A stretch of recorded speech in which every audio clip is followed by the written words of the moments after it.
Hej. Og velkommen til. Vi vil gerne lave en fuldbyrdet analyse af 1 o'clock jump. Account Basie. Det er sådan noget swing jazz. Swing jazz. Ja, men altså, er det mig, jeg skal starte? Ja. Nå, sygt. Så kan vi starte med instrumentationen, som er sådan et, hvad kan man sige, der er et big band med messingblæser og træblæser, så der er både trompet og trombone og saxofoner. Så er der nogle 4 hver, det ved alle. Fuck, det er dumt, så. Så husk rytmegruppen. Og så kommer der rytmegruppen, ikke? Som så trommer og bas, guitar og klaver.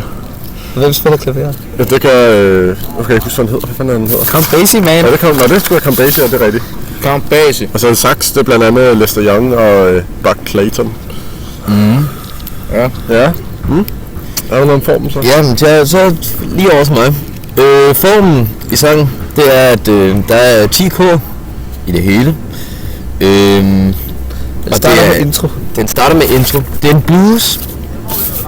Den går en bluesform. 12-takters. Blues. Hvor den spiller 10 kor. Ja, den spiller 10 kor, som jeg sagde før. Ja, man kan sige, den der første bluesform. Den der bluesform, det er det der med, at den starter på at køre med første trin, og så op på 4 trin og tilbage på første, og så til sidst op på 5. trin og tilbage på første igen. Og der er 7 på alle akkorderne. Og 2-5 meter til sidst. Og man sige, de første sådan, lidt ud, ja. de første 2 kor, det er sådan noget intro, klaverspil, noget, før der begynder at komme solo og komme blæs på. Og så kommer der soloen. Ja. Vil du sige, hvem der spiller solo? Ja, det kan jeg godt. I tredje kor, der kommer der en sax solo. Som er det Lester Young? Nej, det er det ikke. Det er bare en sax solo. Der er en sax solo i tredje kor. Og i fjerde kor, der kommer der en trækbasun solo. Det hedder altså trombone. Eller en trombone, som nogen kan finde på at kalde det. I femte kor kommer der Lester Youngs sax solo. Og i sjette kor kommer der en trompetkolo solo. I syvende kor kommer der en klaver solo. Og i 8. og 9. kor er der noget solo. Ja. Og man kan sige, at imens der bliver spillet solo, så ligger der sådan noget underligning. Præcis. Ja, men altså, men den her sax solo i 5. kor af Lester Young, det kan jeg sige, den vælger vi så lige at gå lidt mere i dybden med. Den er lidt federe end de andre måske. Og der starter han med i de første 4 takter nærmest hele vejen ud. Og det er ikke meget insisterende med en tonegentagelse på et meget højt beliggende B er det så? BB, ja. Og det er, Kasper, kan du ikke sige, hvad det for eksempel gør? At han ligger på det der BB? Hvad vi var overhovedet egentlig med der? Gentagelse der. Det giver sådan en fed identitet til soloen, ikke? Ja, rigtig fed identitet. Ja. Men så, og så spiller jeg lidt videre, så kommer der en anden lille sjov ting, han gør i 8. takt, hvor han laver en lille drejetone fra E og op på eller fra S og op på F, hvor det er triodiseret 8. del, så det kommer til sådan at stå meget ud rent rytmisk i forhold til den her swing feeling der er.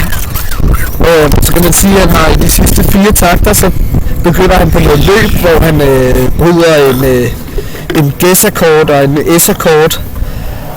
Har igen gået den her triodiserede 8. del med drejetonen igen i takt 10. Og så ender han med sådan en lille figur, hvor han vipper mellem tonerne, hvor mange fortegn, As og F. Og det F. i takt 11.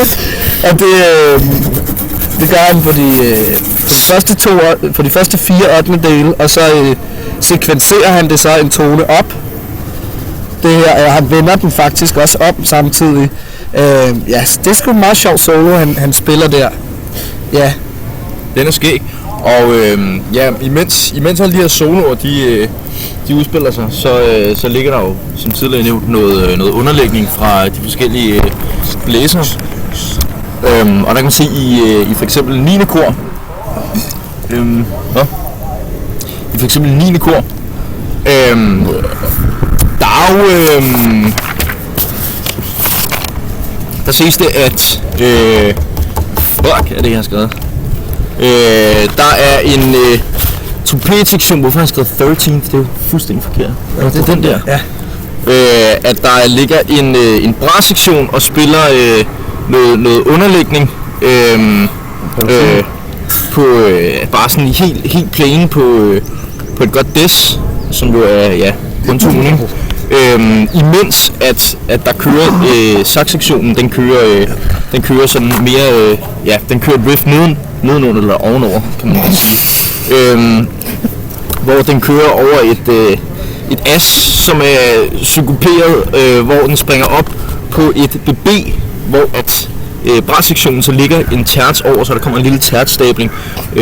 Bratsektionen ligger altså på et des fra... Det var sådan lidt som tostemmighed. Tostemmighed, kan man sige. Så i andet takt er det her riff i nummer 15. Sax-sektionen. Der bliver der også spillet en synkoperet BB, imens der ligger det her des igen op i bratsektionen, så der kommer den her tostemmighed igen. Imens der selvfølgelig er et... Nej, det er der ikke.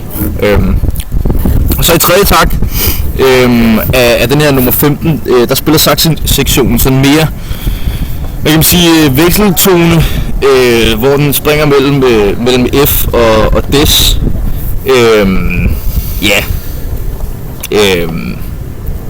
Kan man vel sige, der er nok ikke så meget mere at sige om det. Ja, man kan vel sige, at der er sådan en vis kontrast imellem det meget synkoperet i anden takt og det mere på de betonede slag i tredje takt. Ja, helt sikkert. Så lander den på et også.